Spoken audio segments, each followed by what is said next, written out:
Good evening. This is Rudy Giuliani. This is America's Mayor Live. And as seems to be the case nowadays, with one thing after another happening and shocking things, we are in the middle of a breaking, or I guess in the quick aftermath of a breaking story in Philadelphia, where a Lear 55 aircraft has crashed into, it looks like, either a residential or commercial neighborhood of Philadelphia, right near the airport. It was taking off to go to Missouri on a medical mission. No more information than that. The two people aboard are dead. Confusing. Some say yes, some say no. From the nature of the fires that we see, it's quite likely that there will be injuries on the ground. It'd be hard to see how there wouldn't be. The airport in Philadelphia is southwest of the city, almost immediately, and close to the city, almost immediately southwest of the city, rather close to the ballpark, the Wells Fargo Center, the Citizens Bank Park. In fact, as you drive in from the airport, being a sports fan, I kind of enjoy it because you pass all those, you pass all their sports facilities and their convention center, where the 2000 Republican convention was held that nominated George W. Bush. And we'll have some of the details of that for you very, very, very shortly. But what I do want to point out, because I seriously doubt this will get very much attention, but it really is important that Americans know this, and that our young people know this, particularly our young people who protest constantly in favor of Hamas. I've seen protests for a long, long time, going way back to a very, very justifiable protests for desegregation of schools, for legitimate civil rights issues, for injustices in the criminal justice system, to extremely unjustified protests, very often under the same banner, but with completely false sets of facts and charges. Maybe almost an equal number of both, because unfortunately, any good thing gets in the hands of charlatans, and then you have good people doing it and charlatans trying to make money on it. Witness the civil rights thing with Al Sharpton, right? You can't possibly believe that the man's in good faith, right? It began with Tawana Brawley, and it continues with him shaking people down. So, nor have you ever seen any indication, nor have I, and maybe I'm wrong about this. So I would say, if there is any, that the title Reverend means anything other than he put it on himself so he could collect money. Don't think he went to a seminary and graduated. Don't think he graduated from a college. I don't know that he's ever had a church. And I guess he has some denomination, I guess, but I don't know what it is. So, I mean, is it as easy as you just say you're a reverend and study and become fluent in being able to quote or misquote the Bible? I don't know. But the protests in 2020 and the protests in 2024, the protests for George Floyd, turn out to be completely orchestrated, paid for by the Democrat Party's biggest contributor, George Soros, and outrageously and corruptly, almost no one who created the damage from those riots paid any price. That includes people dying, billions of dollars in property loss, thousands of people injured.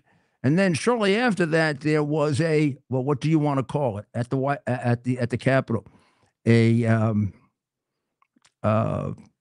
riot, protest.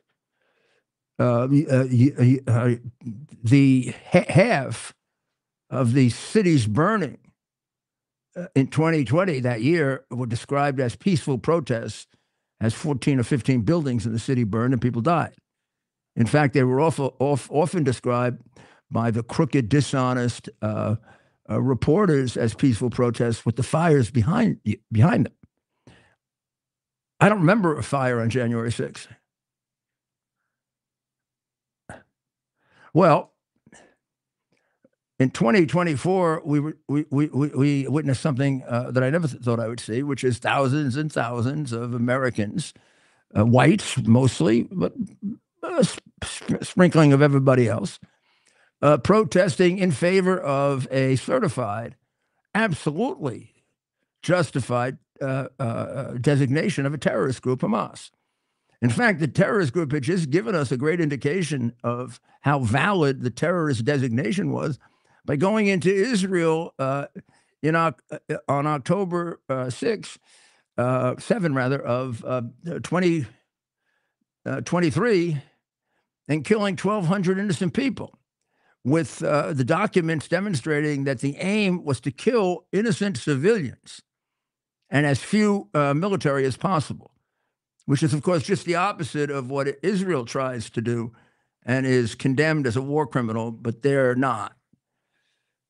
But worse than they're not being condemned as war criminals, worse than the United Nations literally being an aider and abetter of what they do, is the protests in which our young people, college educated often, if that means anything anymore, protest in favor of the homicidal, terrorist, insane murderers who would like to kill them. Or in the cases of gay and lesbian groups that protest for them, would kill them. It's a oddity of our times of immense proportions. Well, Israel, in something I don't agree with, but I love Israel, but it doesn't mean you agree with everything they do. Like I don't agree with everything I do sometimes. Israel released 110 prisoners in exchange for the hostages that we've been talking about. Really just a few hostages. The numbers are always horribly disproportionate with any number of killers released who then rain terror on Israel. I've never understood the justification in terms of saving human life. It seems to me you lose more human life. Let out one Israeli and 1,000 killers. Well, you save the one Israeli's life, thank God. You might have killed 100 Israelis. I'm missing something there. So here they let out 110 murderers, ranging in age from 15 to 69. Since they're taught to kill at around 5, that should not shock you. And they're all taught to kill you. When I say all, I mean not just, Hamas is bad, but let's take the Palestinians. Like hell, let's take the Palestinians. Why would we take them when the Jordanians and the Egyptians won't take them? But we should take them. You take them. I'm not going to take them. I don't really like having people around who were trained in school before they even know what they're doing, how to kill Americans or Jews or both. In any event, you saw it when they were released. All these murderers, some of them like almost to the point of insane murderers, got a hero's reception as they return to Gaza. Like Gaza has changed now? If you let Gaza go free, it's not going to be the same place it was before Israel cleaned it out. It tells you that the job isn't done yet of destroying the terrorist elements in Gaza. Not even close to done. And President Trump, after having been vilified for this, once again turns out to be right when he said, whole place got to be cleaned out. You got a parade bigger than the World Series or Super Bowl champion parade for the champion terrorists, people who have killed Americans. Among that group of people who have killed us, you don't get a little resentful that they're cheering for them. You go out and protest for them. What are you, crazy? Or a communist? Or have a stupid little pea brain that's been brainwashed at an Ivy League institution, which really you shouldn't go to anymore. Used to be that was like a really great education. Now I look at an Ivy League degree of the last 4, 5, 6 years, and I see people interviewed that don't know what the sea and the ocean, the sea and the ocean is. When you say, driving from the sea to the ocean, what's the sea and what's the ocean? Hudson River and the East River. No, that's if you drove somebody across Manhattan. Oh, well, those are the only ones I know. Or like the two girls that our good friend Ted, who is mentioned on the other show, I will very shortly on this one. Our good friend Ted interviewed, and it got like millions of views, went viral. Boof. When the girl from Fordham, who had attended the NYU pro-terrorist rally, a very sweet, pretty young little girl, was asked, "What are you doing here?" She didn't know. She was just there to help NYU protest bad people. The bad people, the Israelis, the good people, the terrorists. Then she said, "But maybe my girlfriend knows." Said something like she's like better educated or whatever. The girlfriend was reading a book, but it must have been like, Mary Had a Little Lamb or something, which is probably her grade level in the second year of college. And what she said was, "No, I don't know either. I don't know either." They went to Fordham. I don't want to. I don't want to beat up on Fordham, even though my natural instinct would be, because when I was in college, I used to all the time.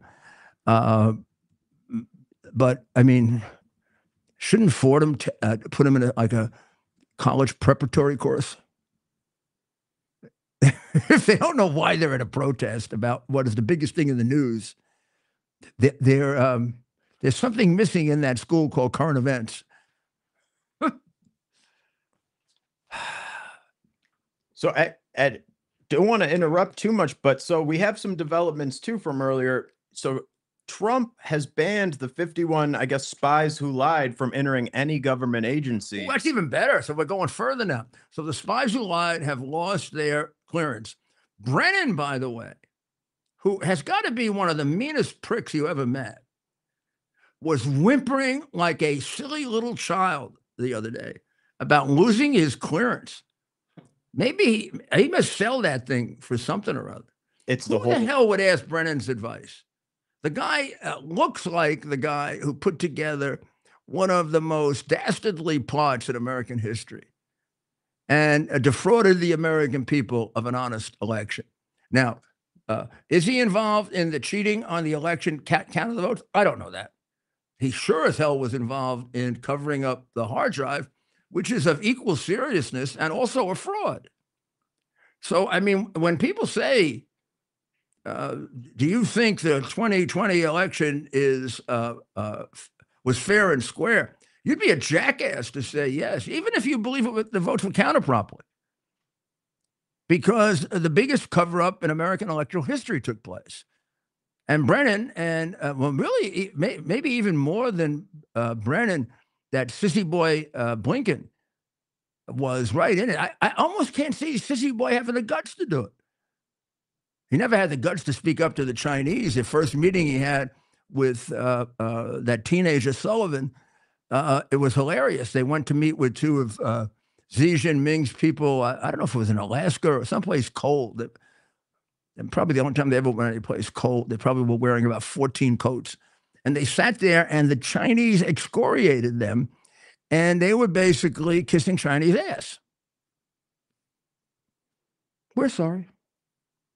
They didn't want to offend the boss's biggest paymaster, right? I mean, the boss made more money from China than the U.S., so then that was the beginning of our selling of the Biden administration, making good on the bribes that were paid by the Chinese communist to his son and to him. You don't really believe all that crap that he didn't know about the son's foreign dealings and you don't really believe that. You really shouldn't watch this show if you do. You're too stupid to understand it. You won't understand what I'm talking about if you really believe that. And if you need any help on the details to teach some of your friends, like if they come over for the Super Bowl and stuff like that, just give them copies of the Biden crime family, written by Me. Forward by the great Steve Bannon as well. Yeah, yeah. It's a lot better than a competing book written by a guy who failed completely. I won't say who it is. And therefore, his book is useless. Yeah, how to fail at prosecuting Biden. How to fail at prosecuting a tailor-made case that's put in your lap because somebody else got the hard drive for you, but you don't know how to read. How to fumble on the 1 yard line. How to fumble on the 1 yard line because nobody taught you how to play football. How to fail to read what's in front of you because apparently you never were taught to read or think.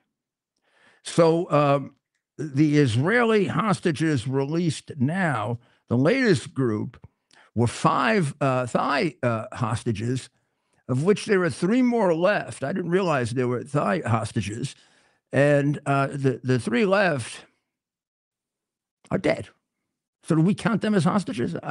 Well, I'm asking a question. I'm going to answer it.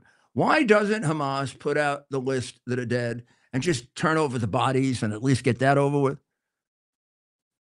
They don't because they are maniacal, insane, inhuman, horrible, homicidal terrorists, as the United States government determined under Donald J. Trump, was about to reverse under, did get reversed by the communist-sponsored president that we had before, and then had to be restored, just like Trump had to restore Cuba to the terrorist list. But they were only gone for 3 days. I don't know what they did in those 3 days. Maybe take a little money out of the bank or something, or steal a little money, or sell a few more drugs. So 8 more hostages now released as they dribble out Israeli and American hostages.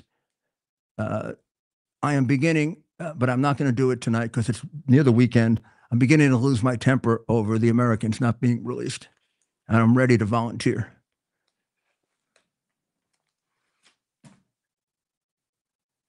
The world should learn you just don't take Americans, or there's not going to be much left of you. Like Hamas took Americans. How about we don't even count on Bibi? No more Hamas. Bye-bye, Hamas. We want the Americans back now. We make an effort with the best rescue teams in the world, our special forces, particularly our SEAL teams. The odds of success, by the way, you'd have to tell me why this is any different. Go way above 50%. In I would say, you want to do like I don't want to do this betting. I just want to do this as rational reasoning in terms of which choice is the most logical and safe. Hostage situation begins. They're holding whatever heck they were originally holding, 150, 200 hostages. The chance that you get more hostages back is greater if you attempt to extricate them than if you negotiate. That's what I believe. Our success rate at extrication is phenomenal. Now, it is true. This was a different situation because they're in tunnels and things like that.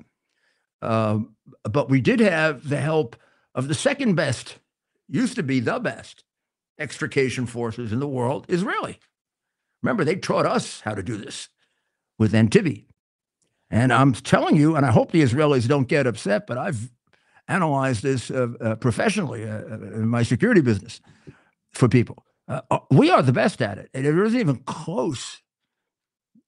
We have developed methods that just are beyond anyone else. I'm not even going to give you a rate because maybe I shouldn't. I don't know if it's classified or it isn't. I wasn't told it was, but I just don't feel comfortable giving you a rate. And when I say SEAL teams, I'm most familiar with the SEAL teams, a little bit with the Rangers. But we got 7 different groups of special forces, and they have slightly different areas of expertise. And I would be comfortable saying, without statistics necessarily, the following: that if I were president, I would attempt to do that before I did anything else, unless there were very unusual circumstances to the contrary. And I would attempt it after having at least going into the analysis, you have to look if the facts, contradict it. Going into the analysis, believing that we have a better chance of rescuing people and saving people if we rescue them rather than wait and negotiate. Particularly with a group like this that starts to kill people ad seriatim. I think this will prove to be true. They've already killed enough, so I think it proves what I'm saying is true. I believe this is the latest group of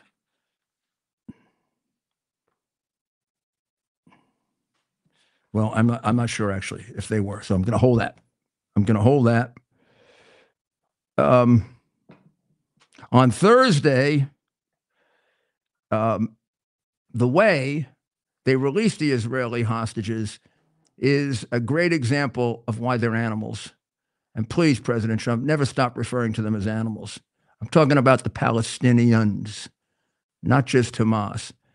Cut out this soft-heartedness for Palestinians who were trained from 2 years old to kill you and the Jews. When Arbel Yahud, this is Arbel. She's the one here. This is Arbel. Can they see that, Stephen? Move it down a little bit. And anything you want to queue up, put it on the pad. Well, I don't have this one on there, so I just want to show them. That's Yarbel. Arbel Yehud, who's 29, was terrified, and she was required when she was released to walk through a swarm of jeering Hamas militia animals armed with long rifles, banging her with them to the safety of the Red Cross in the southern Gaza city of Khan Yunis.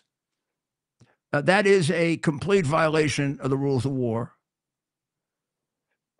Should justify a prosecution of everybody there by the terrorist, communist-dominated World International Court, to which George Clooney's wife is one of the principal lawyers. You want to know why he is so anti-American and why he supported a president paid for by China? Because his wife belongs to a completely anti-American communist organization, the Court of International Justice, who is prosecuting Bibi, but not the animals who took this young woman and made her walk through the gauntlet so she could walk to safety. That's after holding her for over 400 days, and who the hell knows what they did to her for those 400 days. Two other Israelis, Gadi Moses and Adam Berger. Gadi Moses, by the way, is 80 years old, my age. There's Gadi Moses and Adam Berger. Agam Berger. So Gadi were also released. I'm not sure of how they were released. The whole thing on Thursday led the Israelis to cut off for a while to delay the release of the 100 Palestinian murderers. And Prime Minister Netanyahu and the Defense Minister Israel Katz ordered a delay. I wish they had ordered a cessation of it. I don't know if they take your, first of all, you're giving up 110 for 5 or 8. Don't know that you should be negotiating with terrorists at all, and you don't get more people killed doing that. You sure as hell do if you give up 110 for 5 or 8. And then when your 5 or 8 are put through further torture in the release process, haven't they breached the contract? Haven't they shown bad faith? Now you're going to go ahead with your part of it. All they're going to do is, I really thought this was going to be all of them that can get released. The longer they hold on to them, the more of them that will die. So why not just make an attempt to rescue all of them, and when it's over, destroy Gaza? and then we'll start building it again. They should go back to where they came from, Jordan and Egypt. And we should force into them, into both those places. Or they should keep their damn mouths shut about supporting Palestinian rights on somebody else's back, on somebody else's lives. Well, we'll be right back very shortly and let you know about the terrorism that's taking place internally in our country, namely the aftermath of the great, unprecedented, and worst invasion in American history, the Biden invasion. We'll be back very shortly. Here we are, pretty much at the beginning of the process here at this pristine, I call it a laboratory. It's not like a factory, it's like a hospital. This is the beginning of the process for roasting. Deep grain, very good quality. Most people don't use this quality.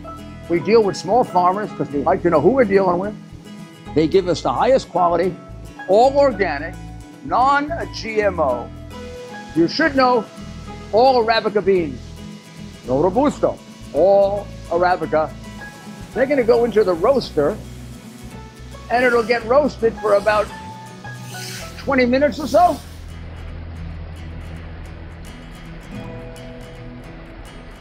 Oh my goodness, look at these. My goodness.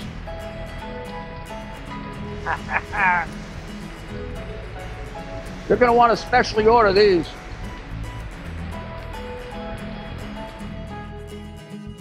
This is what goes into Rudy's coffee.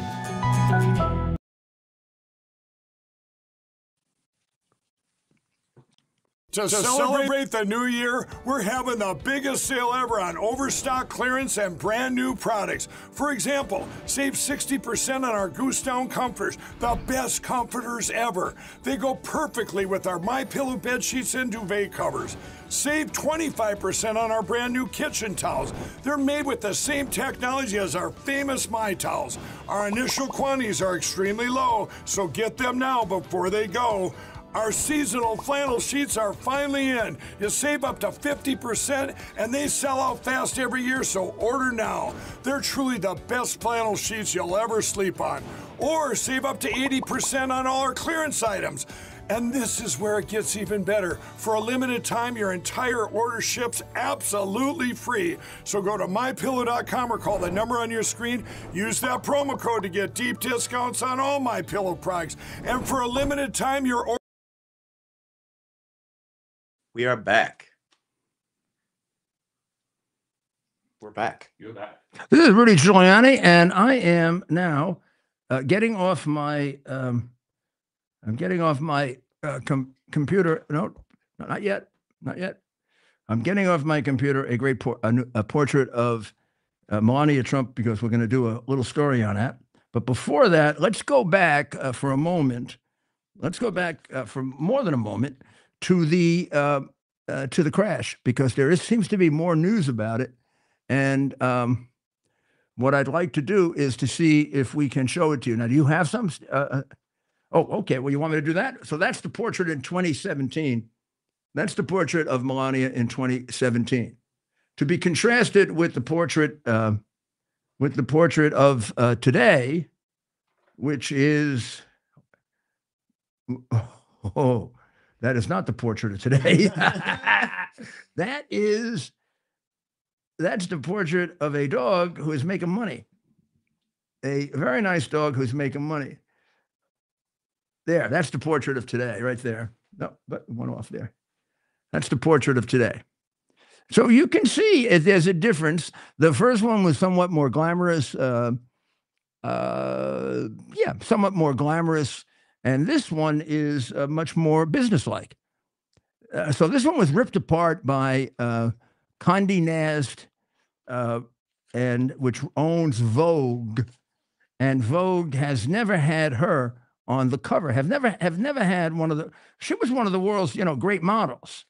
They've never had her on the cover, although Vogue claims to be a glamour magazine. Instead, they've had the first stepmother, who isn't really a looker. I'm not going further than that, okay? They've had the first stepmother on 3 or 4 times. Now, this is not exactly a world-class beauty or a model. I'm not sure she even qualifies for lesser designations. Of that, housewife at best. oh my God, no, At best. no, housewives is much better. Yeah. Maybe because she's the first stepmother, I have problems with her. But boy, she is just not a looker. Let's put it that way. This is a beautiful. What we're looking at on the screen right now, if we are, is a beautiful woman. When we're looking at the first stepmother, we're looking at a first stepmother. That's what we're looking at. Why do I call her first stepmother? Because she never met her granddaughter Navy. Never ever, or step granddaughter Navy, because she's a freaking stepmother. And if you would like to know intimate details about her, please feel free to go through my hard drive that I acquired from not the Russians, but from a wonderful, wonderful computer repairman in John Mac Davis. And please refer to that, and you will find out. Oh, I can't repeat the words that he called her. I'll just say she fits the category of the stepmother image. She makes it look mild. Vogue won't put her on. And not only that, they had some very choice comments about the picture you're looking at. And this is from the dictator and the person who runs Condé Nast, or at least Vogue, as if it's a Soviet state. It wrote, Trump looked more like she was a guest appearing on an episode of The Apprentice than assuming the role of First Lady of the United States. I don't know what this means. More like a freelance magician than a public servant. I do not know what a freelance magician is, by the way. I'm not sure I know what that means.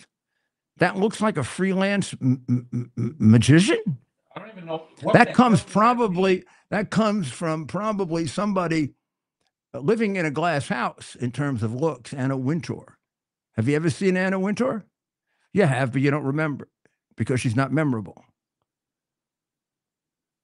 Probably if you saw the movie about her, you'd realize this comes from an extraordinarily nasty, mean woman. Probably feeling jealous because this woman is in a category that she couldn't even dream of in terms of looks, also of decency and intelligence. 7 languages. My friend Bill White, who will soon be an ambassador, looking forward to it, defended the first lady, not the first stepmother. And he said, and I will add to it, I mean, Bill said that she is truly eloquent and elegant in all she says and does. Mrs. Trump is our most beautiful first lady. I would say that's true. And I knew Jackie Kennedy, knew her. She wanted to be my book agent, except I couldn't do a book at the time. I was U.S. attorney. I met with her a number of times. An absolutely beautiful woman, not taking anything away from her, but this was our most beautiful first lady. No doubt about that. I mean, among other things, she's both very natural looking and she's a professional beauty. Yeah, Bill White knows his stuff, and you got to give it to him. He's been a champion for America First principles and values. So, and she's the most beautiful in history, both inside and out. And he knows her, and he knows the whole family personally, as I do. Bill used to run the Intrepid Museum in New York for years. He's probably for the Fisher family, and also was the owner of a very famous eating place in New York. And Bill's a super guy. He could be a great ambassador, loyal to Trump from day one, loyal to the family from day one. And I'm glad he spoke up and was able to get his comments onto page 6, which sometimes, plays favorites. But I think they've known Bill for so long that they let him say these things. Also pointing out something, I'm glad Bill got this in also. The woman speaks 7 languages. And I know from having been so closely involved in the 16 campaign that the president of the United States depends and relies on her. And I know he loves her because, I can tell a man loves his wife when he talks about her a lot. When you're with a guy and he's married and the wife never comes up, well, I don't know. I'm not going to just judge and clay completely. There's something not very exciting about the relationship. But if you're with a guy, he doesn't say it all the time, but I mean, like, all of a sudden in the middle of nothing, you're talking about something and you'll say, oh, my wife explained the other day that here's how you do it. Well, he will, whenever she's had an opinion, we find out about it. Melania didn't like that appearance. Or if she liked an appearance of yours, I used to love it. She'd say, Melania really liked the way you defended me last night. My God, I would go out and do even more battle the minute she said that.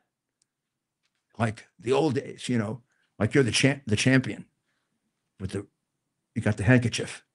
So are you set up to give us a report yet?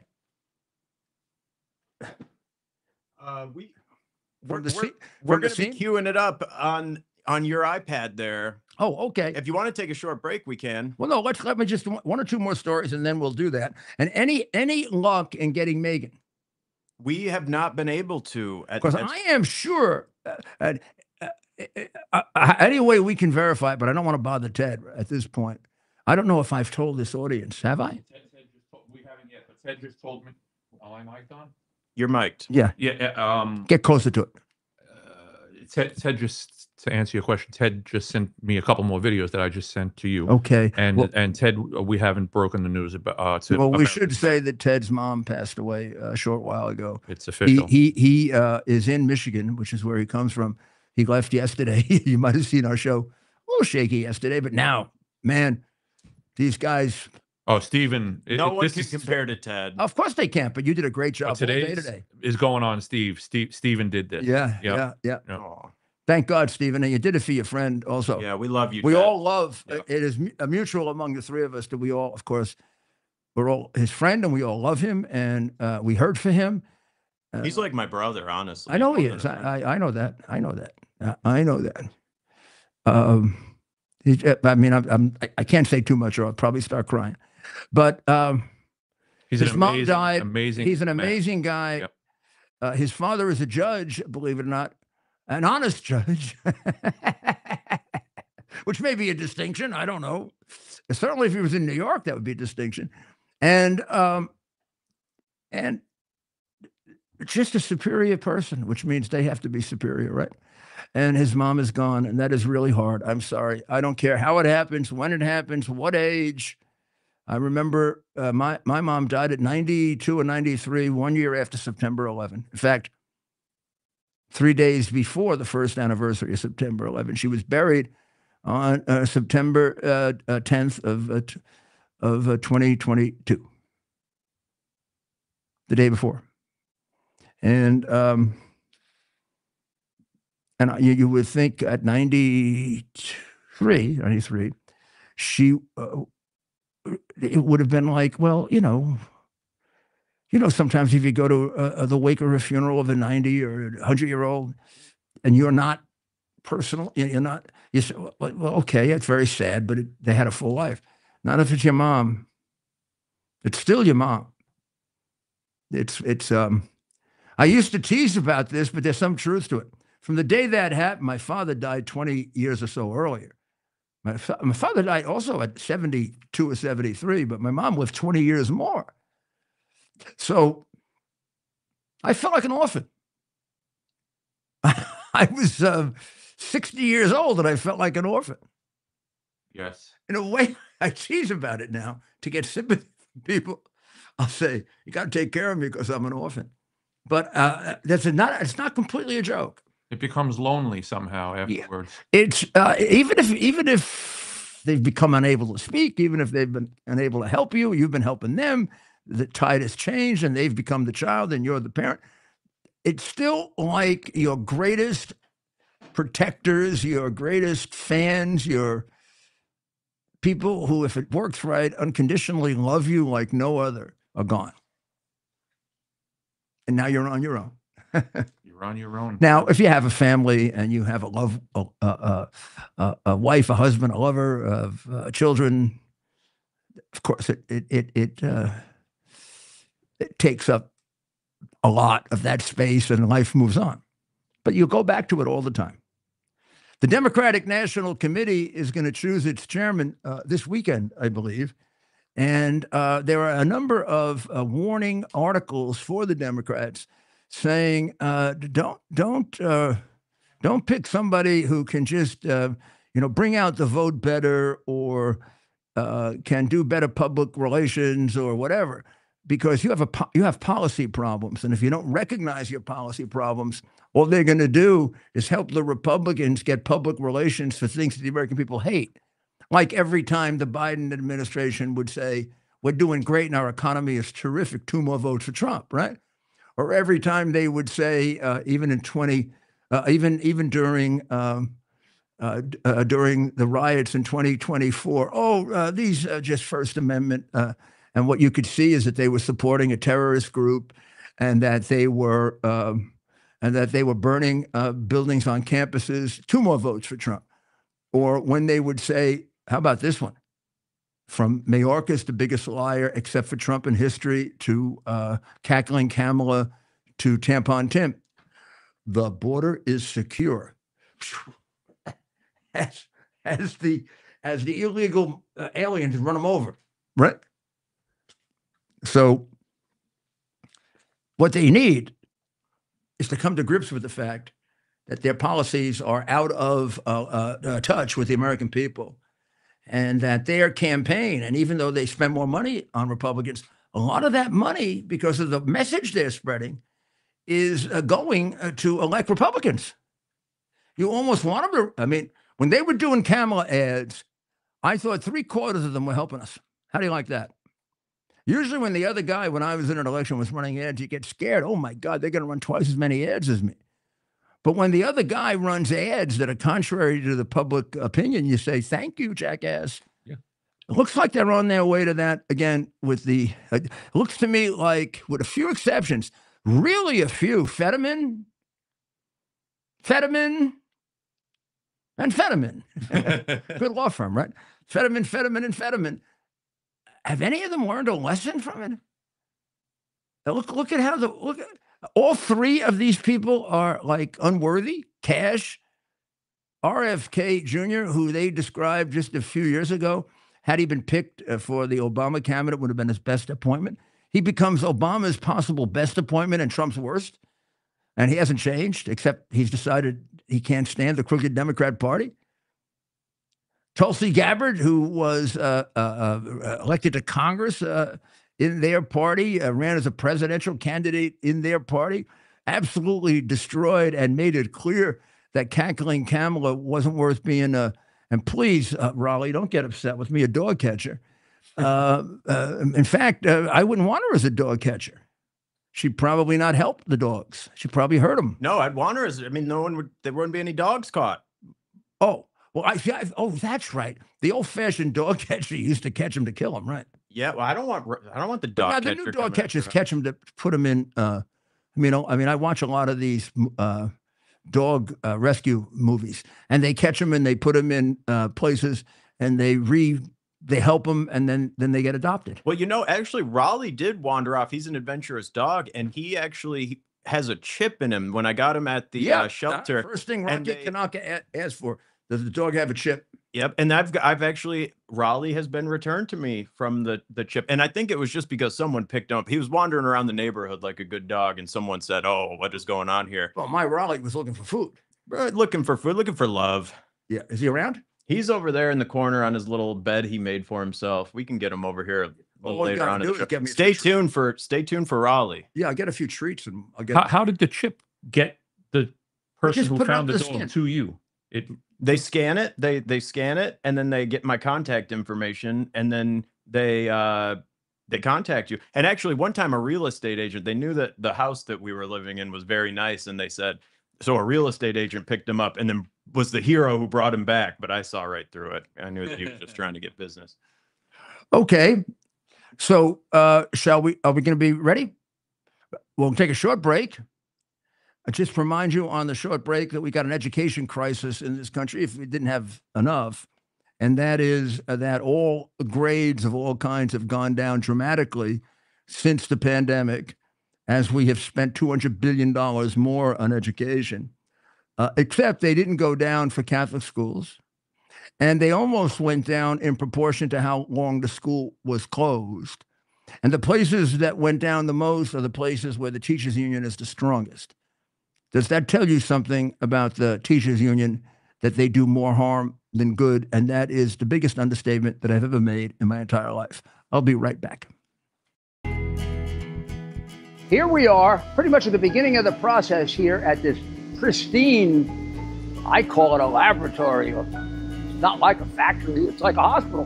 This is the beginning of the process for roasting. Deep grain, very good quality. Most people don't use this quality. We deal with small farmers because they like to know who we're dealing with. They give us the highest quality, all organic, non-GMO. You should know all Arabica beans, no Robusto, all Arabica. They're going to go into the roaster and it'll get roasted for about 20 minutes or so.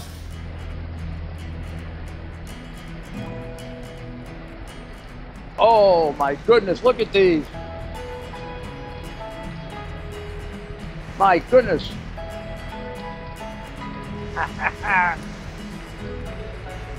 You're going to want to specially order these.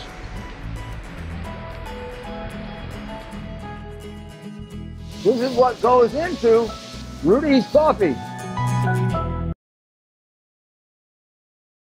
To celebrate the new year, we're having the biggest sale ever on overstock clearance and brand new products. For example, save 60% on our goose down comforters, the best comforters ever. They go perfectly with our MyPillow bed sheets and duvet covers. Save 25% on our brand new kitchen towels. They're made with the same technology as our famous My Towels. Our initial quantities are extremely low, so get them now before they go. Our seasonal flannel sheets are finally in. You save up to 50% and they sell out fast every year, so order now. They're truly the best flannel sheets you'll ever sleep on. Or save up to 80% on all our clearance items. And this is where it gets even better. For a limited time, your entire order ships absolutely free. So go to mypillow.com or call the number on your screen. Use that promo code to get deep discounts on all MyPillow products. And for a limited time, your order...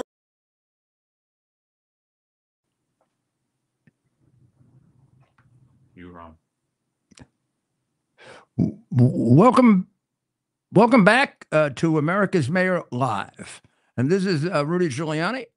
And we are, we're going to go back and we're going to take a look at both current and a little bit earlier in the evening footage of what happened, the horrible tragedy in Philadelphia, right near the Philadelphia airport, where a Learjet 55 taking off for Branson, Missouri, on what is described as a medical mission, although that hasn't been specified as to exactly what that meant. Two people in the airplane crashed. It appears it crashed right outside the airport, making a direct dive into either a building or a store. So let's take a look, if you will, at what we've been able to get from various people there. That you can see that residential area is just a short ways away from where the explosion took place. There, now you see an aerial shot of it. You can see multiple fires spread apart. Looks to me that they're spread apart. Let's just stop that see if I can stop that for a moment. It looks like they're spread apart quite a bit, huh, Ted?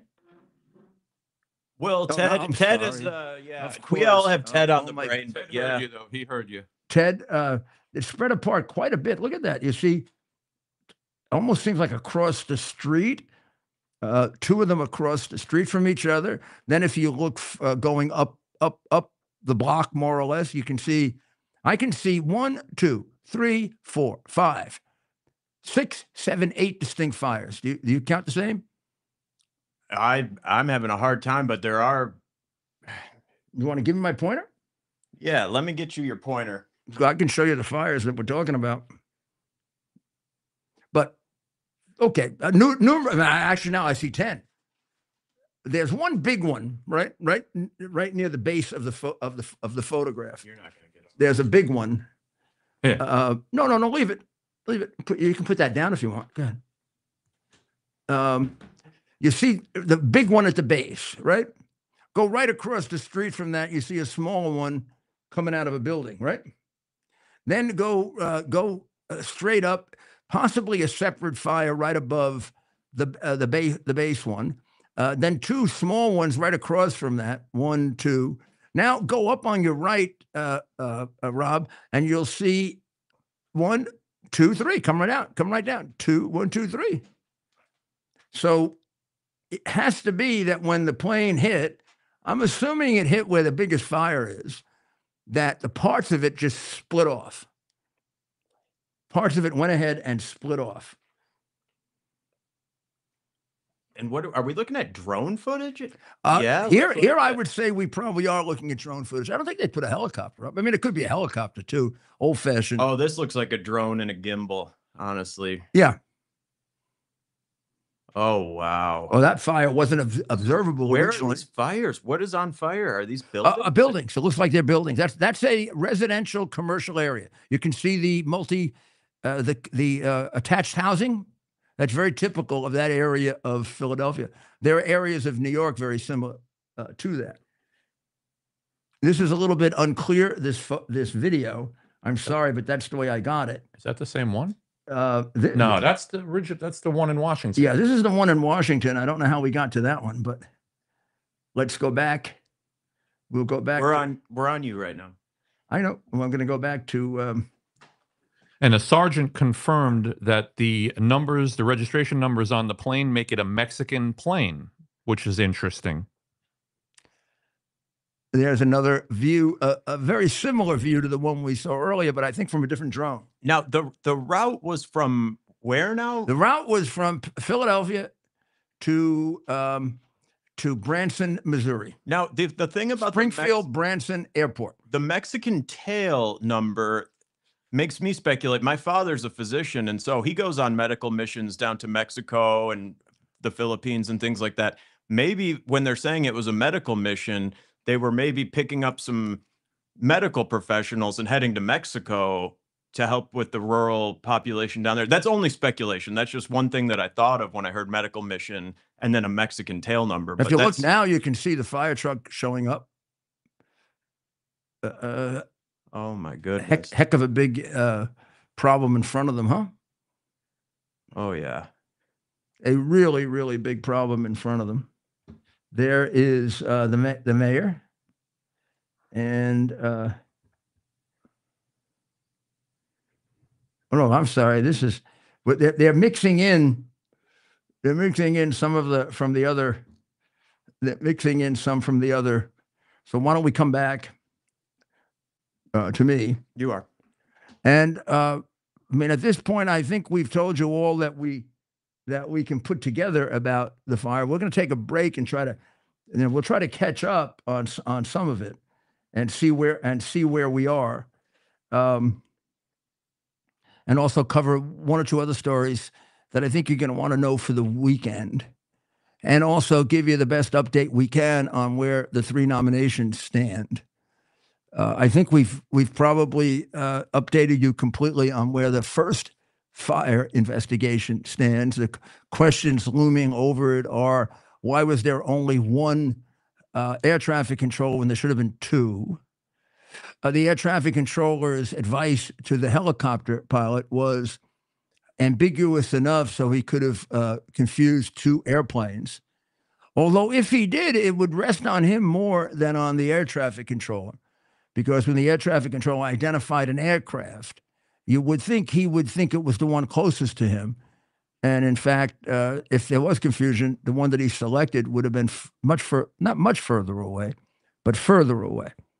And then the question of the airport itself being one of the busiest in the country, without a lot of room to maneuver because it's in between other airports as well.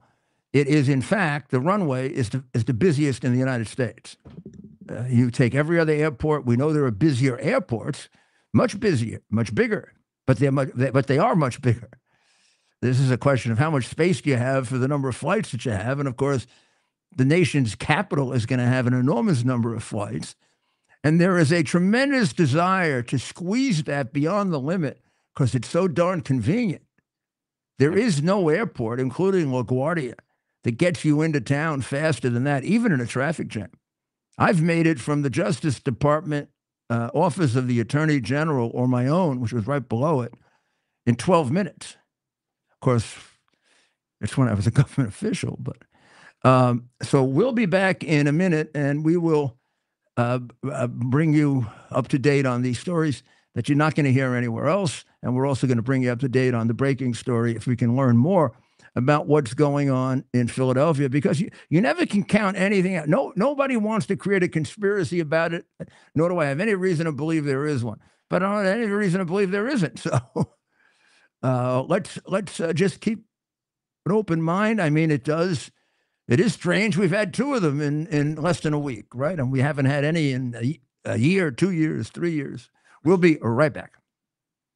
Are you ready for some action? I'm ready for action. Get the Elite TV plan only through the portal. 218 channels, and it's only $69.95 a month, Wow. including your free portal. That's cheaper than everyone else. Your favorite sports, movies, news, Wow. even daytime dramas. We're talking about ESPN, OAN, Newsmax, Wow. channels you can't get anymore in certain areas. Compared to the competition, this is a way better deal. Endless selection. Not to mention all the free music channels. There's over 700 premium and classic movies all ready to go. Wow. Plus, they got catch-up TV that allows you to go back and watch what you've missed or want to watch again. Cut your cable in half and get twice as much for free. Way more channels for half the cost. After the first year, the subscription then drops to $57.95 monthly, Wow. where you change or upgrade anytime. Go to QUXNow.com and get yours today. Use promo code RUDY. Act fast. Back. As you see, if you're looking at the screen right now, that's a bit ago, maybe no more than about a half hour ago, and that is a fire on the ground. It's one of them. It's one of the small ones that you saw. It also was, and there, of course, was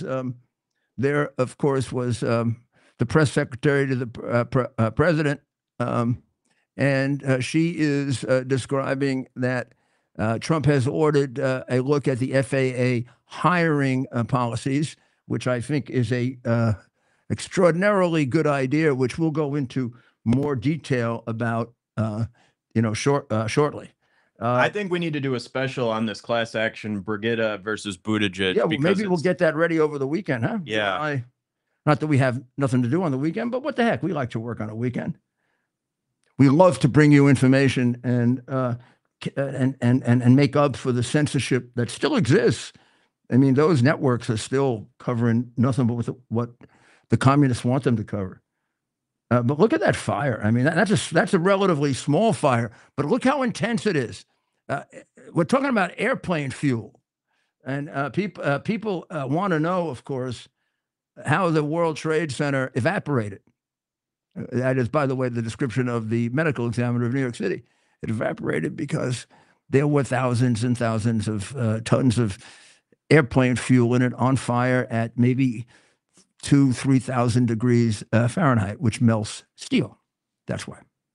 All the conspiracy theories notwithstanding, that's why it melted and imploded rather than fell this way as it was expected to fall. That is a favorite conspiracy theory, that jet fuel doesn't burn hot enough to melt steel. Absolutely wrong. Have you ever gone to a refinery?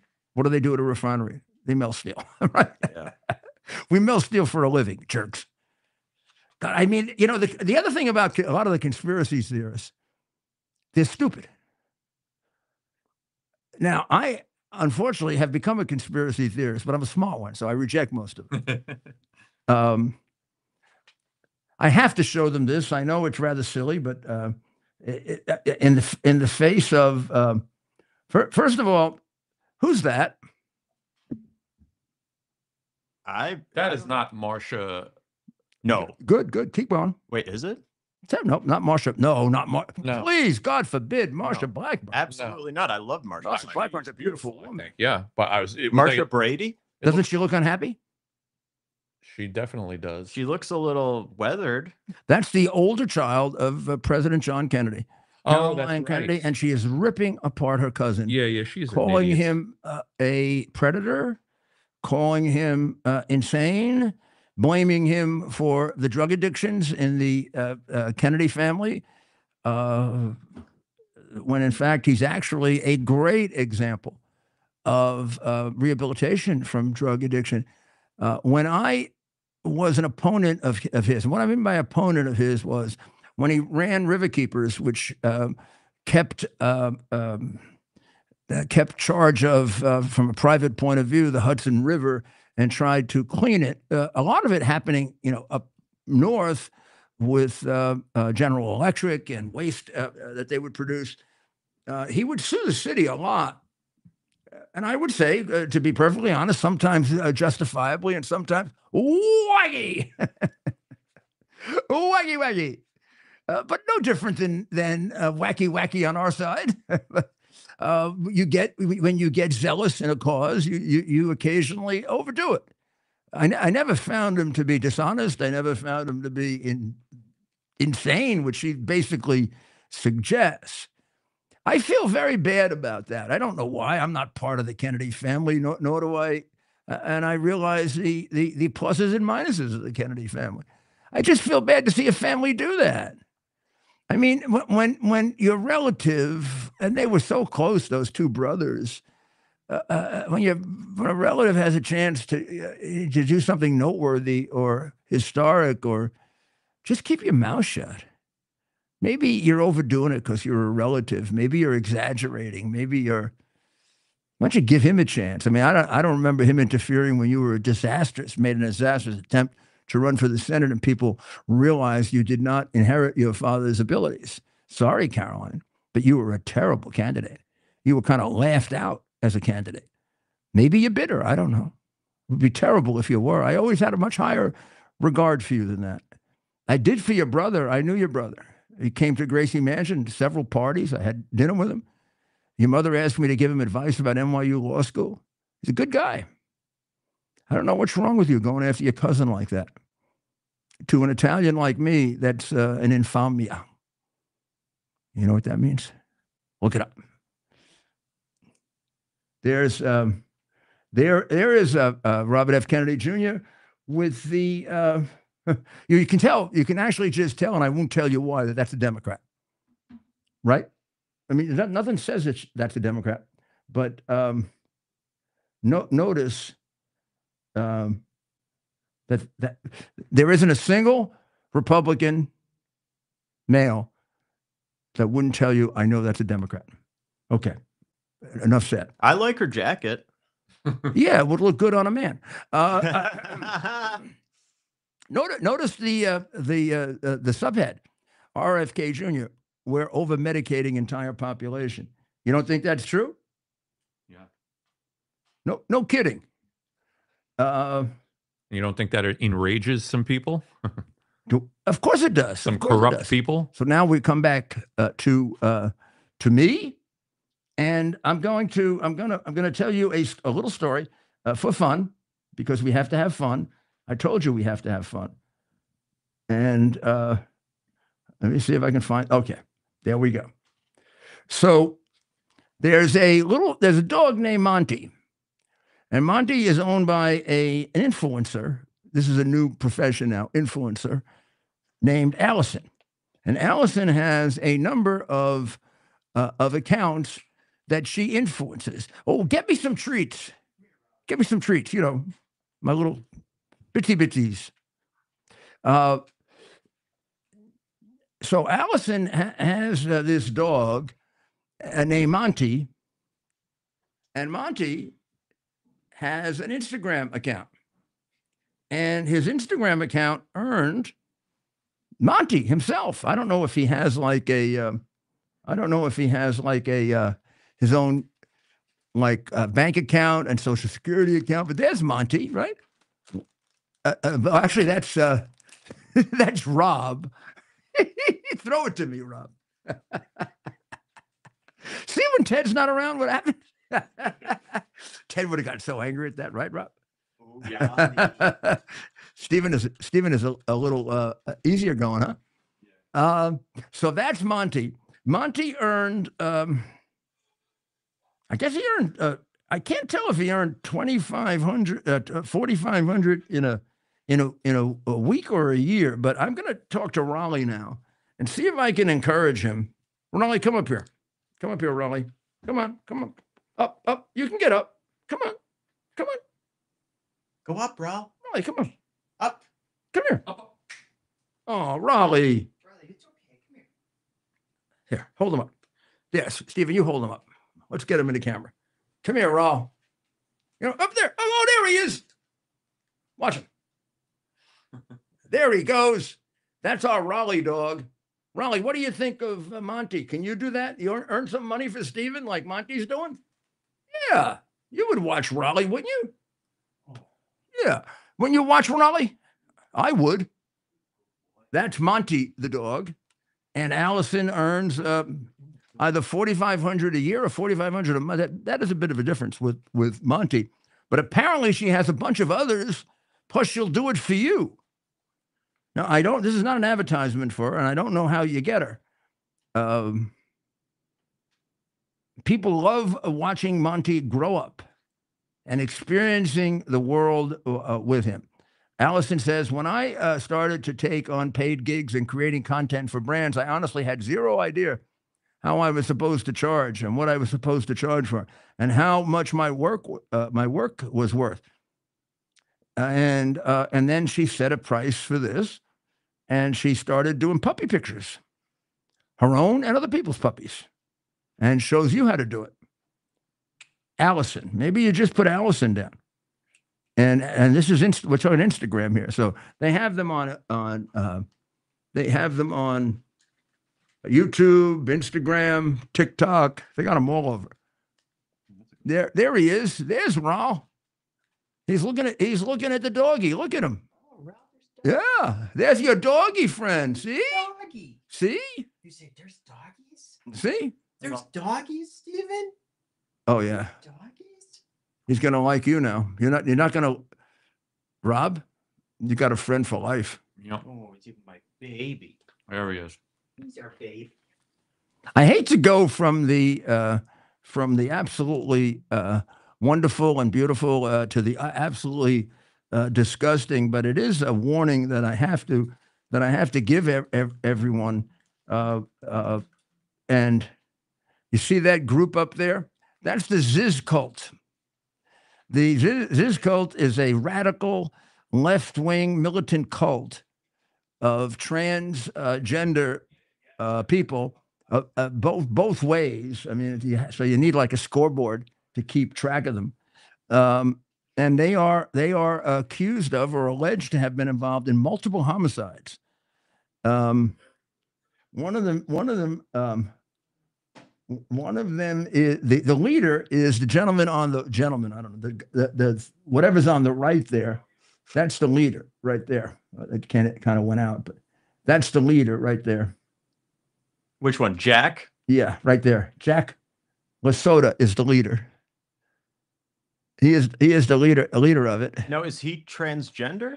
Or she? Well, we're going to find out. German national Felix Ophelia Buchholz and Milo Consuelo Youngblood. See if we can find them. Yeah, right down here. These are the first two. Snyder was engaged to be married to Youngblood.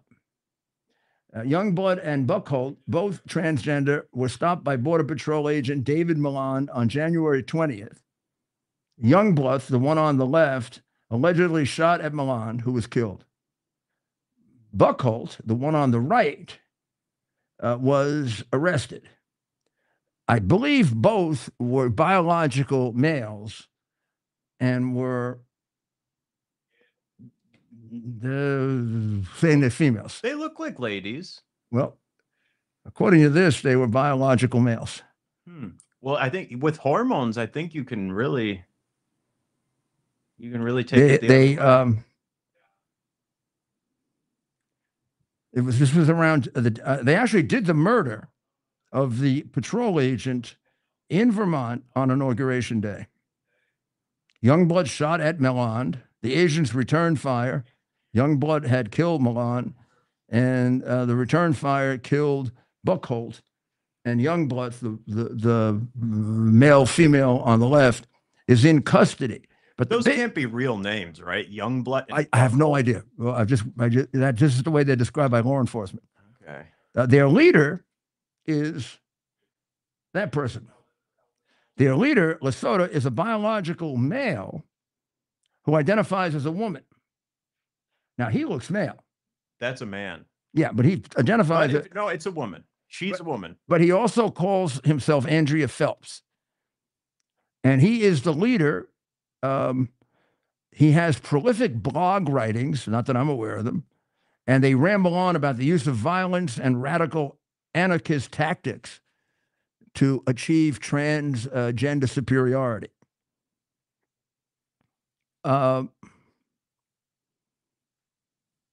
His supporters, now this is very interesting. His supporters say he died in 2022, but it appears to be fake. And there's a fake online obituary. And they say he was living with Buckholt, who is the one that was killed, and other members of the group in an Airbnb rental in Chapel Hill, North Carolina, since 2023, where he has been identified and I think photographed, even though he is allegedly dead. So that gets even more confusing. That is a male identifying as a female who is dead, but actually alive.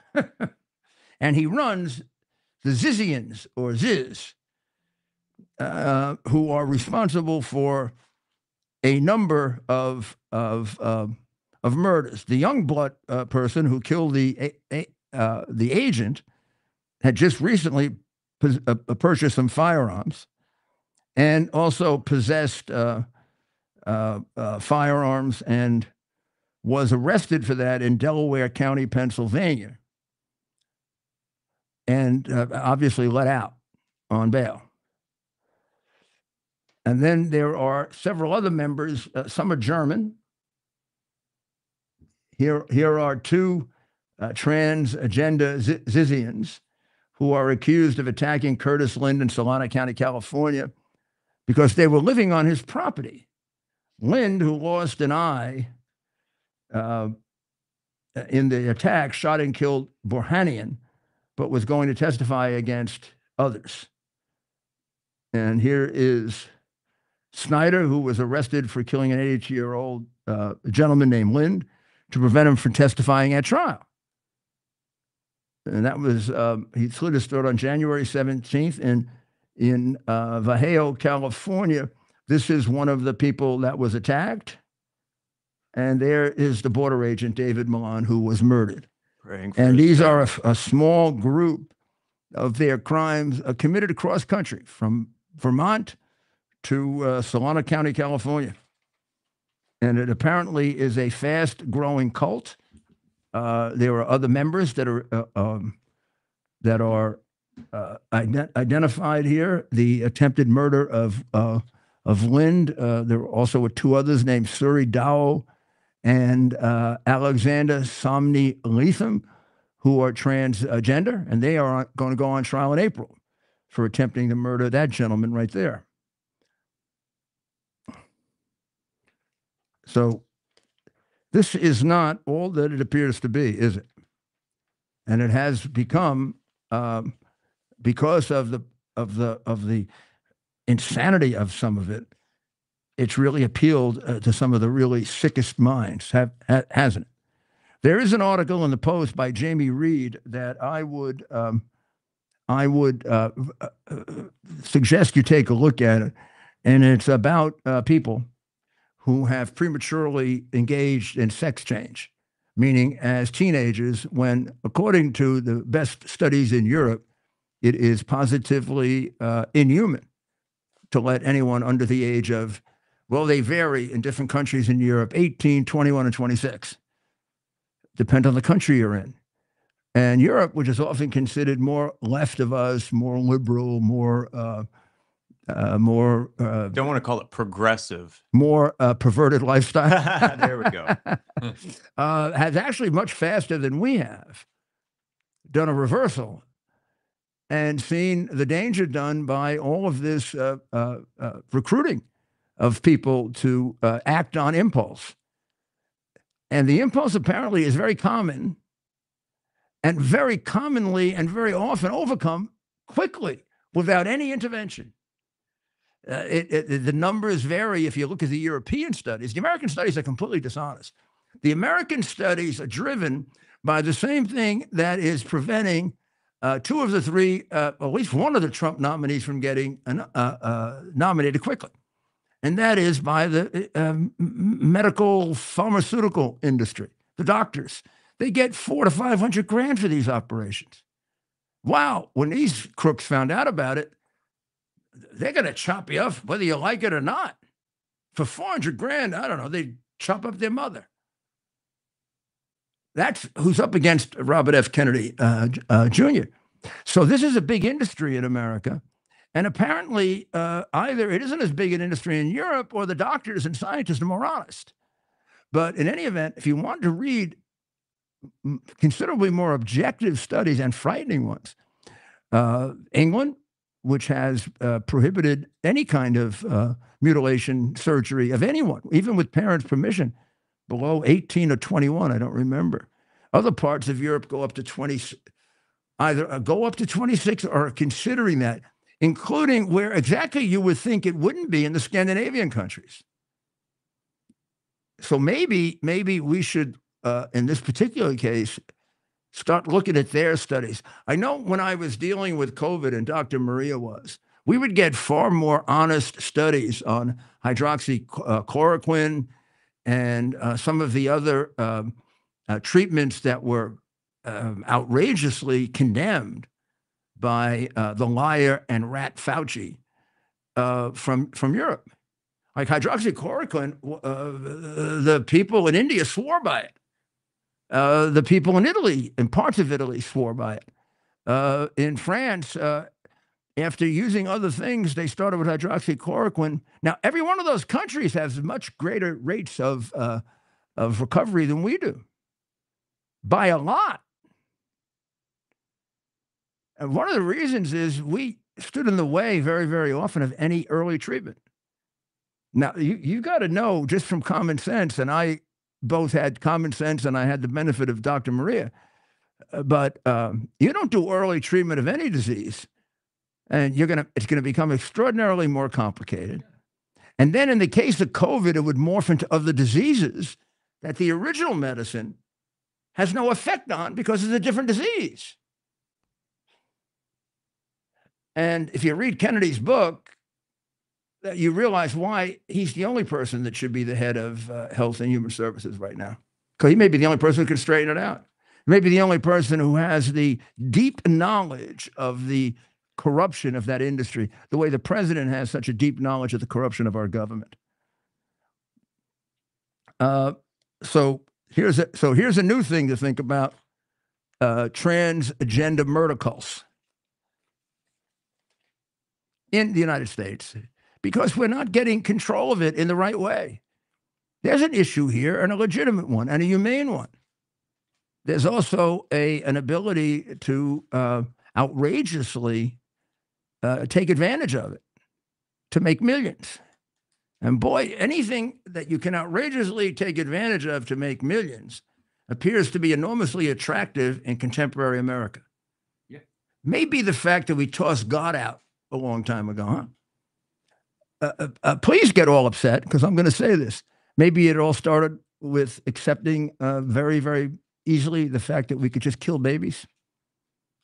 Maybe it happened and then it ended up with more black babies being killed through abortion than born in Harlem 2 years ago. If you don't get shocked by that, you've lost probably the single most important element of Western civilization, and that is the value of human life. Yeah, they're being sucked into the that vacuous hellhole. Yeah, I don't know. I don't know why there's this tremendous fear of showing that. But I was not one, by the way. Of course, I was very involved in September 11, who thought that the images should not be shown. I thought the images should be shown so that nobody'd ever forget just how bad it was and what those people went through. I think the images not being shown was a benefit to our enemy rather than to us. But in any event, not showing the images of what happens to a 7, 8, or 9-month-old fetus is the reason why the Democrat Party is so happily engaged in wanting to kill them. Happily, to the extent that when it was passed in the New York legislature, they had resounding standing ovation for killing 7, 8, and 9-month-old babies. They're not a fetus anymore. They're a baby. It's a double homicide if you kill a woman. Is that ridiculous? A pregnant woman, yes. It's crazy. Woo! That is why the younger generation is turning a little bit just with the advent of the high quality ultrasounds and things. They see what it looks like. They see what the child looks like. I'm a huge advocate of that. Every mother 100% should be able to see that. 100% agree with you. Yep. I would say I wouldn't say it moved rather than completely changed my position on abortion when I first saw it. And I first saw it probably with my own children back in the 80s, in the mid 80s. Yeah. I mean, I didn't realize how developed a fetus was even at the early stage. It's fascinating when you see it. Yeah, like the first oh time, my like God. the first image. What is it? 3 months, 4 months? I'll never forget when I saw my son the first time. What was it? 3, 4 months? 5 months? Yeah, something like that. I think it depends. It varies. They can see anytime they peer in, they can see it. But what's the standard on that? Maybe. But you almost always see something moving. I'm thinking like halfway through the pregnancy, something. Well, even earlier, you can tell. Oh, they can. Yeah. But when do they usually start showing the people? The parents. So it's usually around halfway through the pregnancy. Well, there's a point at which they can determine the sex of the. Yeah, of I think the that's even fetus. earlier. Oh, transphobe. No, The baby can't be. The baby doesn't have a gender until it tells you. Isn't that right? Well, they tell you. They talk to them. Yes. They go special. You have to be a special transgender guru who is paid $1,500 an hour. The hormone sales consultant comes in. You know how the machine goes like this. You go like that with the machine. You've seen the doctor do. Yeah. These people have they put in a little microphone, like the microphones we use. They put in a little microphone and they say, "Hey, baby, what would you, girl or boy?" Yeah. We need to know now. Sorry, no choice yet. Okay, X. A couple weeks later, girl or boy? Boy. I think we heard boy. Oh, okay. All right, start the treatments. Yeah. And then where do we bill? Want a girl. Where do we send the bill? Okay. We want a girl. No. Actually, doctor, we decided not to have it. We wanted a boy. This is a girl. We don't want it. And we believe in the old Chinese communist rule: you should kill all girl babies. Okay. Give me the vacuum. Oh my gosh. I thought Ronald Reagan said one of the greatest things when he said, "Did you ever notice that all the people who support abortion have all been born?"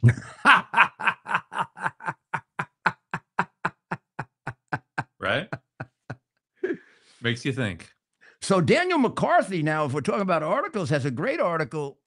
I would redescribe it as the pro-life people are returning to Trump, and there's a rebirth of the pro-life movement with some degree of flexibility in it, so we can save the maximum number of children. So when Trump accepted a certain waiting period for a woman to decide, many of the strongest pro-lifers condemned him, but over time, as the Democrats unveiled the horror of their position, which is to kill 7, 8, and 9-month-old babies, and even suggesting to some extent, although it's a bit ambiguous, in some cases it's not, death after birth. They came back to him but still, even with a little bit of reservation, for example, when Trump pardoned the 23 people that were wrongly convicted by the Biden animals of interfering with abortions by exercising their First Amendment right to express their opposition to it, and were put in by Garfinkel, Uncle Garland, whose son teaches DEI and makes millions, while Garfinkel calls them radicals and says Catholics are terrorists. What's his name? They all got weird names on the left too. Kamala, Shmamala. What? Oh, Garland. See, it goes out of your head right away. Yeah. Could have been a Supreme Court justice. Whoa. What a thief. Go check how much the son-in-law made. They all made a fortune. Look at the judge that wrongly convicted Trump, whose daughter made millions from the Biden people. Well, the DEI consultants, bringing it back to Brigade or whatever the case is versus Buttigieg.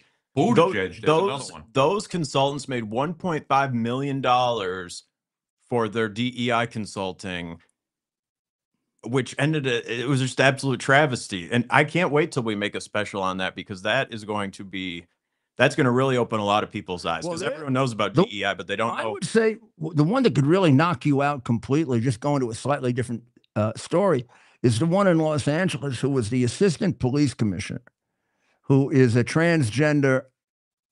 Look, I'm sorry. I don't know if it's a male who's a transgender female or a female who's a transgender male. When you look at it, it could be either. Think it's a male who's a transgender female.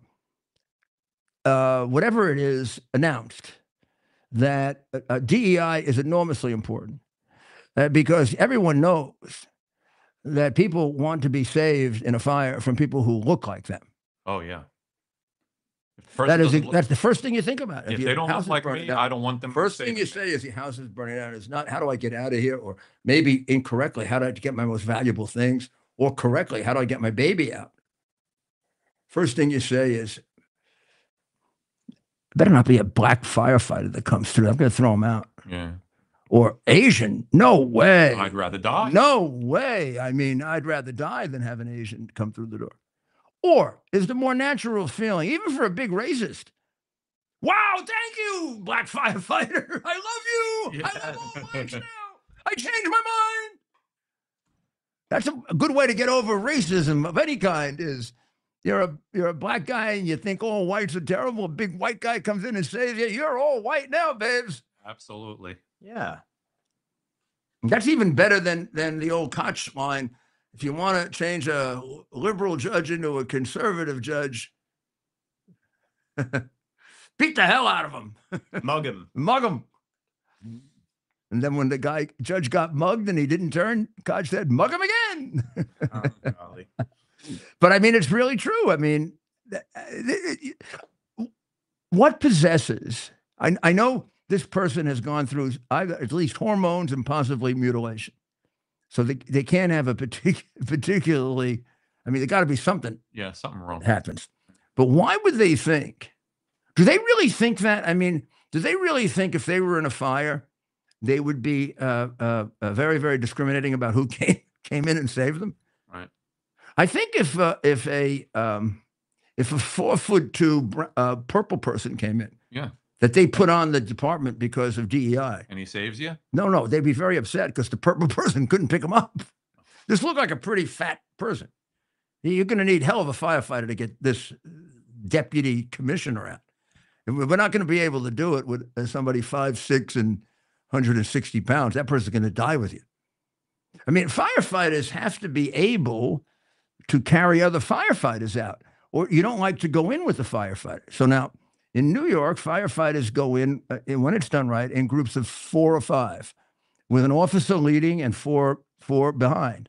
Every one of those 5 has to be able to carry their weight. Yeah. Every one of those 5 has to be able to carry the weight of their brother. Yeah, go try to pick up an adult and see what. So now I'm in the fire, and the guy in back of me is burning. I'm not, but burning. I got to be able to put out that fire and carry that guy out. If I'm a 5-foot woman who's 160 pounds, and this is a 245-pound muscular male, I ain't carrying them unless I'm unusual. Now, if you can do it, you can be a firefighter. That's merit. But they've changed it. In New York, the standards were decreased. I never will let them do it. They did it after me. Even under Bloomberg. Boom, down. Sorry. And you got stairs in New York. I mean, when those elevators shut down, that's not an easy trek out. Stairs. I mean, you got to use ladders. Smoke in the air. How about you've seen firefighters carrying people down ladders? They strap them to them, stick them up against a ladder, and come down. That's got to be a strong person. You ain't kidding. Has nothing to do with equality. Has to do with saving lives. So there is a pro-life rebirth. And according to McCarthy, and I agree with it, the Republicans won the middle ground. There had to be a compromise. And I, as a spiritual person or religious person, I don't agree with the compromise. But as a citizen of a democracy, I realize it's necessary because I live with people who disagree with me. Some of them disagree with me on both sides, and I think they're crazy. But some of them disagree with me on both sides, and I think they're rational and reasonable. And I think I'm rational and reasonable. You can see this different ways, and God can reveal it to you different ways. I really believe that. So you got to have some play in it so that everybody can live and a democracy can move ahead. And I think by emphasizing states' rights, he got rid of the travesty of Roe. And by emphasizing persuasion, he's got us kind of in a middle ground that's not perfect from my point of view, but a heck of a lot better, and will prevent an awful lot of slaughter. And maybe we'll get back to the Black families in Harlem having more babies than killing babies. So pro-life, I think, is back, albeit in a somewhat modified form. And if there's any hope of convincing the rest of the population of the more orthodox view that preventing the development of human life is also morally repugnant, well, there's a chance. But right now, it's not there. So in the United Kingdom, you know, in the United Kingdom, they are crazy, crazy green. Ooh, wacky, crazy green. And you know, the mayor of London, who might be the person that Trump makes fun of the most, who is I believe he's an Islamic extremist mayor, London Mayor Sadiq Khan. I refuse to meet with him. When I went there for the Yankee Red Sox games, I refused to meet with Sadiq Khan. He was the little devil was dying to meet with me. I wouldn't meet with him because I think his views are extremist. Now, we don't have to go through that, but I do. But so let's get off Islamic extremism. Let's get to wacky, stupid, crazy, greedy extremism, which is called climate change. So he has been the proponent of every wacky, crazy, green climate change proposition, like, you know, we're going to have no fossil fuels in 2 days. That kind of stupid stuff, costing London a fortune. Now, there is a large number of people in the crazy, wacky, insane Labour government of England, of the United Kingdom, which as far as I can tell, supports nothing realistic except the destruction of England. But Keir Starmer, who is the prime minister, and the chancellor, who has basically taxed England to extinction, Rachel Reeves, both realize they have to expand the airport, that London is shrinking. Maybe they have the same problems we have. Well, they do, but on a different scale that we have at Reagan. But also because of the lack of airports, they're losing enormous amounts of business. Also, the amount of crime and the fact that they're being taken over as, pretty soon a constituent state of the Islamic Republic of Iran. And the people of England, the legitimate people of England, live in a state of shock that this little wacky mayor can create all this damage. And now, probably the worst prime minister in the history of England, Prime Minister Keir Starmer, and Chancellor Rachel Reeves have actually, for once, come up with an idea that's practical, which is rare. And that is you have to expand the airport and you got to build another airport.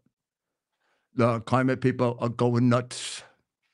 Climate people say, no way, we'll put ourselves on the runway and we'll have to run us over. I should pave over them. Well, that's what the Prime Minister and the Chancellor of the Exchequer said. We don't really give a damn what you say. And they have quite willingly said, we'll sacrifice climate goals for the sake of big ticket construction projects, promising thousands of jobs. By the way, look, guys, can I make you feel better? You're not sacrificing anything. Climate goals are in order to make people like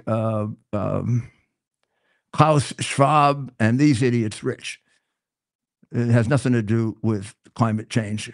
Climate's going to change no matter what you do. It's been changing forever. It's going to continue to change. And if there are slight alterations, we'd be far better off putting all the worry, all the time, and 1/4 of the money into making adaptations so that if there's more flooding, we have more dams. If there's more cold, we have more heat.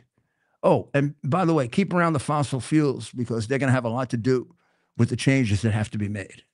Even if you want electric cars, you got to create a lot more impact on the climate and to do electric cars. You need a lot more electricity. Absolutely. And you have to destroy pristine environments to get the minerals required to build the batteries. Yep. And then you have to do away with the batteries when they're spent.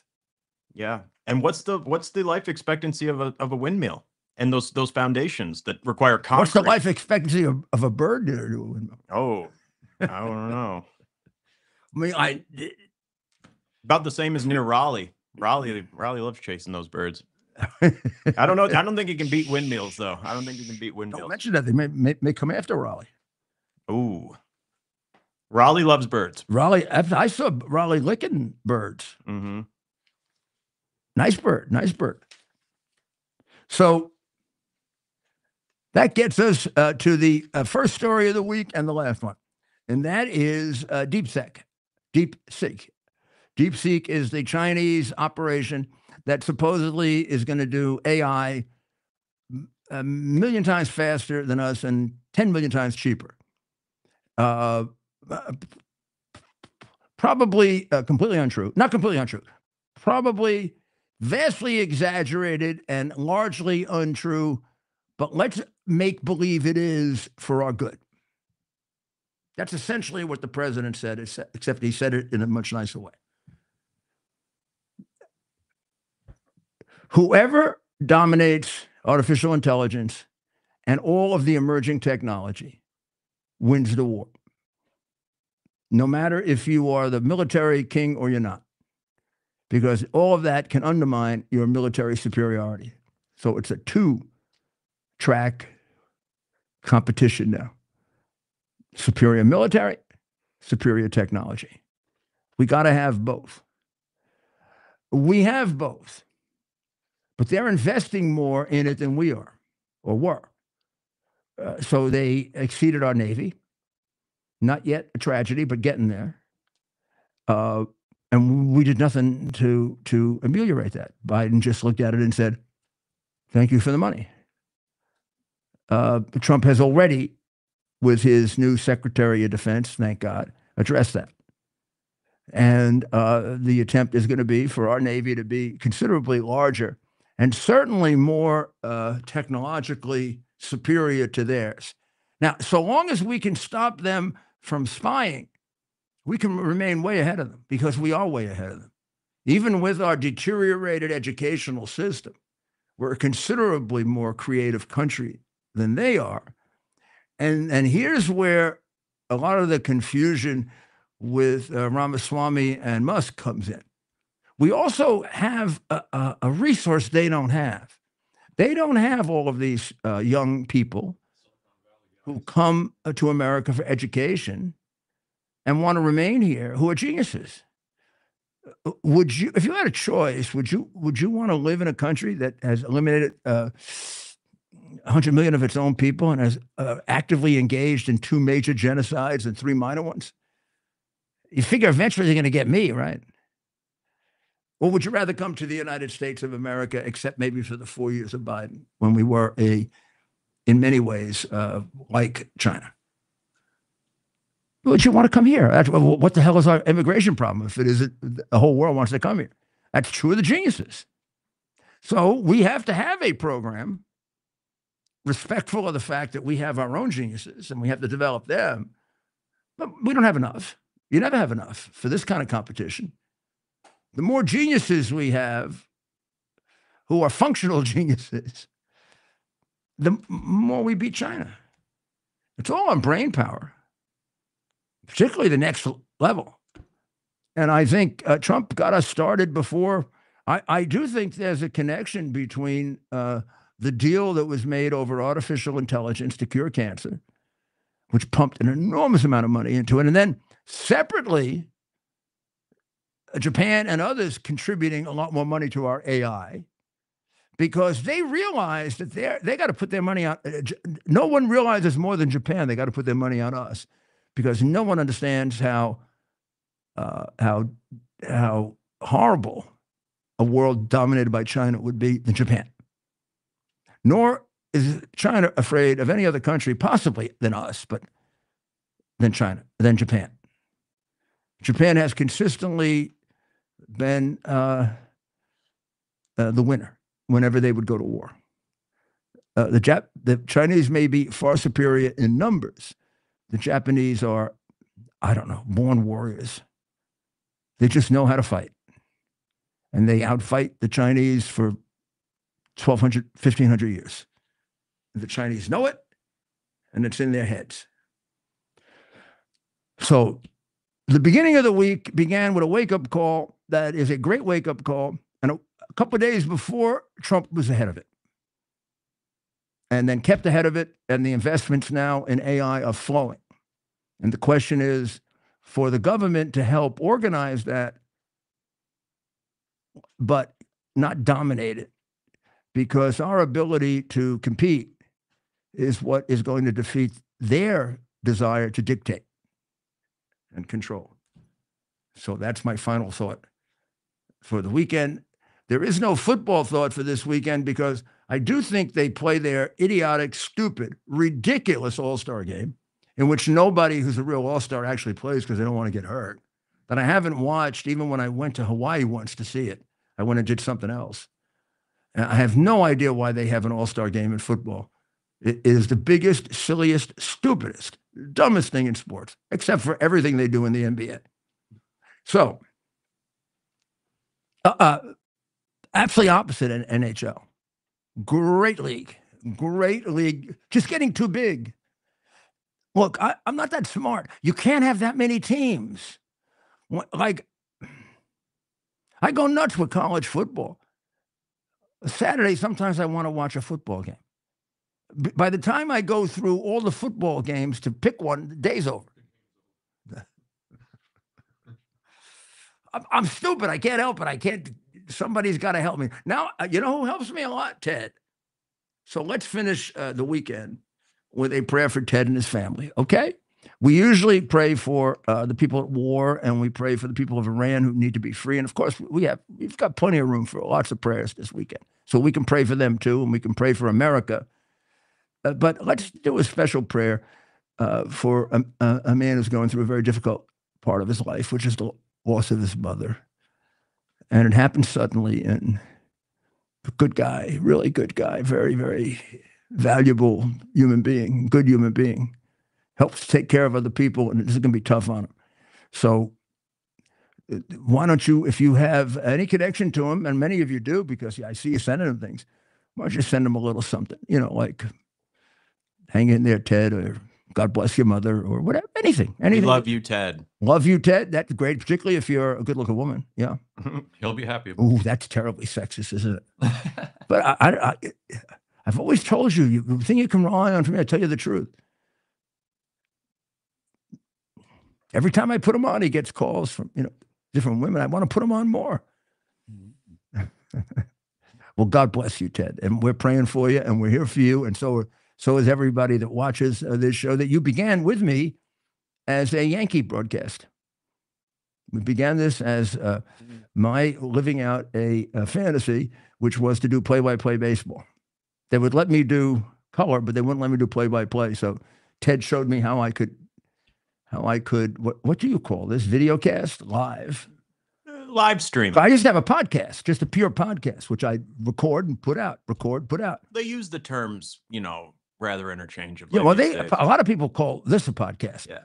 This becomes a podcast now when I sign off, because it'll be on X, it'll be on Lindell TV, it'll be on YouTube, it'll be on Rumble, it'll be on Getter, it'll be on Facebook, it'll be on Instagram, and you can get it there all weekend. And about half of you watch it after, and half live. So it's like live and then a podcast. God bless you, Ted. And your beautiful. It's our purpose to bring to bear the principle of common sense and rational discussion to the issues of our day. America was created at a time of great turmoil, tremendous disagreements, anger, hatred. There was a book written in 1776 that guided much of the discipline of thinking that brought to us the discovery of our freedoms, of our God-given freedoms.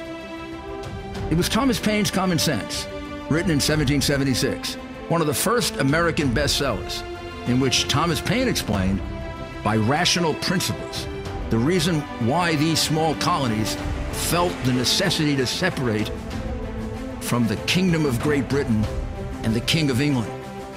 He explained their inherent desire for liberty, for freedom, freedom of religion, freedom of speech, the ability to select the people who govern them. And he explained it in ways that were understandable to all the people, not just the elite. Because the desire for freedom is universal. The desire for freedom adheres in the human mind, and it is part of the human soul. This is exactly the time we should consult our history. Look at what we've done in the past and see if we can't use it to help us now. We understand that our founders created the greatest country in the history of the world, the greatest democracy, the freest country, a country that has taken more people out of poverty than any country ever. All of us are so fortunate to be Americans. But a great deal of the reason for America's constant ability to self-improve is because we're able to reason, we're able to talk, we're able to analyze. We are able to apply our God-given common sense. So let's